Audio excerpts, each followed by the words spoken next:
Test कर लीजिए। अमित शाह आ रहे हैं 22 फरवरी को बिहार पटना में एक कार्यक्रम में शामिल होंगे। बीजेपी की तरफ से लगातार जो बड़े नेता हैं वो बिहार, ये हर पार्टी को कोई कार्यक्रम करने का अधिकार, उससे हमको क्या मतलब। सब पार्टी अपना अपना कार्यक्रम करते रहती है, तो कोई खास बात नहीं। नमस्कार, आप देख रहे हैं न्यूज 4 नेशन और मैं हूं प्रियदर्शन। केंद्रीय गृह मंत्री अमित शाह बिहार आ रहे हैं। वो फरवरी महीने में स्वामी सहजानंद की जयंती पर आयोजित एक कार्यक्रम में शामिल होने के लिए पटना के ज्ञान भवन में आएंगे। स्वामी सहजानंद यानी कि जिनका सीधा माना जाता है कि वे आज़ादी के दौर के बड़े किसान नेता थे और किसान नेता होने के साथ ही साथ पिछले कुछ दशकों के दौरान उनकी एक यह भी पहचान बनाई गई कि वे ब्रह्मर्षि समाज यानी कि भूमिहारों के भी एक प्रतिनिधित्व के रूप में उनका चेहरा सामने किया गया। तो उन्हीं सहजानंद की जयंती समारोह में शामिल होने के लिए अमित शाह बिहार आ रहे हैं। लेकिन अमित शाह के बिहार आने को लेकर के जब आज मुख्यमंत्री नीतीश कुमार से गया में सवाल किया गया तो अमित शाह के दौरे पर नीतीश कुमार ने काफ़ी घुमा फिरा और एक लाइन में जवाब दिया कि कोई भी बिहार आ सकता है। दरअसल नीतीश कुमार पिछले कुछ वर्ष समय से लगातार अपने बयानों से सुर्खियां बटोरते रहे हैं।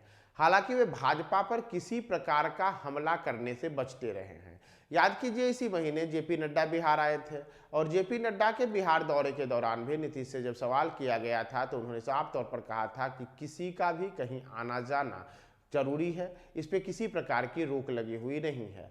आज अमित शाह से जुड़ा हुआ भी जब उनसे सवाल किया गया तो उन्होंने साफ तौर पर फिर से दोहराया कि इसे कोई भी कहीं भी आ जा सकता है, इसे लेकर के किसी प्रकार की कोई बातें नहीं होनी चाहिए। अमित शाह बिहार आ रहे हैं, उन्हें आना चाहिए, उन्हें किसने रोका है। अमित शाह बिहार आए, वो अलग अलग कार्यक्रमों में हिस्सा लें, यह संभव है। इसे लेकर के नीतीश कुमार ने किसी प्रकार की सिकन दिखाने की कोशिश नहीं की। यानी कि भारतीय जनता पार्टी के ओर से जो बार बार यह सवाल किया जाता है कि नीतीश कुमार भारतीय जनता पार्टी से डरे हुए हैं, भारतीय जनता पार्टी वर्ष 2024 के लोकसभा चुनाव में बिहार में बेहतर प्रदर्शन करेगी और इसकी बुनियाद अभी से ही मजबूत करने के लिए जेपी नड्डा, अमित शाह जैसे लोग सक्रिय हो गए हैं।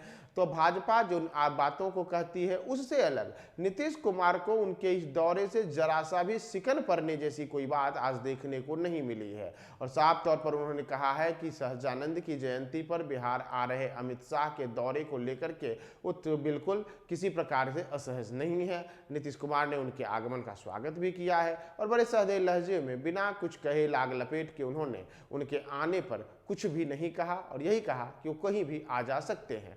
दरअसल भारतीय जनता पार्टी बिहार के भूमिहारों को मनाने के लिए एक प्रकार से अमित शाह को सहजानंद की जयंती पर ला रही है।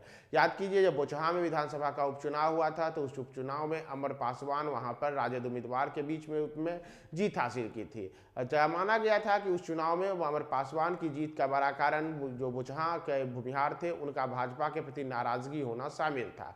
साथ ही साथ जो मोकामा विधानसभा का उपचुनाव हुआ था उस विधानसभा के उपचुनाव में भी भाजपा प्रत्याशी को जीत नहीं मिलने का एक बड़ा कारण पूरी तरीके से भूमिहार वोट बैंक का उस ओर शिफ्ट नहीं होना माना गया था। यही वजह है कि माना जा रहा है कि इस बार अमित शाह लोकसभा चुनाव के पहले बिहार में भूमिहारों के बीच अपनी पैठ बढ़ाने के लिए फिर से बिहार आ रहे हैं और उनके यह शुरुआत सहजानंद जयंती के बहाने होगी। हम आपको छोड़े जाते हैं नीतीश कुमार के उस बयान के साथ कि उन्होंने अमित शाह के बिहार दौरे को लेकर के क्या कहा है। टेस्ट कर लीजिए। अमित शाह आ रहे हैं 22 फरवरी को बिहार पटना में एक कार्यक्रम में शामिल होंगे। बीजेपी की तरफ से लगातार जो बड़े नेता हैं वो बिहार, ये हर पार्टी को कोई कार्यक्रम करने का अधिकार, उससे हमको क्या मतलब। सब पार्टी अपना अपना कार्यक्रम करते रहती है, तो कोई खास बात नहीं।